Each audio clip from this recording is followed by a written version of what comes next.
Sudda aniqlanishicha, fuqaro Kamilova o'g'li Do'smatov bilan oldindan til biriktirgan holda qonunga xilof ravishda ko'p miqdordagi giyohvandlik vositasini o'tkazishga uringan. Jinoyat rejasi telefon orqali kelishuvdan boshlangan. Qo'ng'iroqlashish jarayonida o'g'il onasiga giyohvand moddani jiyani voyaga yetmagan Tojiboyev orqali yetkazib berishi kerak bo'lgan. Biroq mazkur jinoiy reja oxirigacha amalga oshmay qolgan. Tojiboyev Farg'ona shahridagi Beshbola mahalla fuqarolar yig'ini hududida velosipedda harakatlanib ketayotgan vaqtda huquqni muhofaza qiluvchi organ xodimlari tomonidan to'xtatilgan. Tekshiruv davomida uning bel qismiga bog'langan pushti rangli ro'mol orasidan jami 799 gramm giyohvandlik vositasi aniqlangan. Yoningizda valyuta, qurollar, o'q-dori, giyohvandlik vositalari bo'lsa, o'z iqtidor bilan topshiring.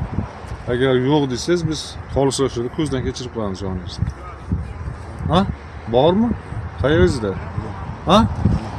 Qoningizdan. Ochingchi. Ko'ryapsizlar-a? Xolislar buni. Ayollar ro'moli. Holat xolislar ishtirokida rasmiylashtirilib, gashish ashyoviy dalil tariqasida olingan. Sud jarayonida voyaga yetmagan shaxsning harakatlari alohida tartibda ko'rib chiqilib, unga nisbatan jinoyat ishining tegishli qismi tugatilgan. Ammo jinoyatni tashkil etgan shaxslar Kamilova va Do'smatovning aybi to'liq isbotlangan. Mazkur jinoyat ishi jinoyat ishlari bo'yicha Rishton tuman sudi tomonidan ko'rib chiqilib, sudlanuvchi Kamilova va Do'smatov O'zbekiston Respublikasi Jinoyat kodeksining 273-moddasi 3-qismi A va B bandlari 127-moddasi 3-qismida nazarda tutilgan jinoyatlarni sodir etganlikda aybli deb topildilar.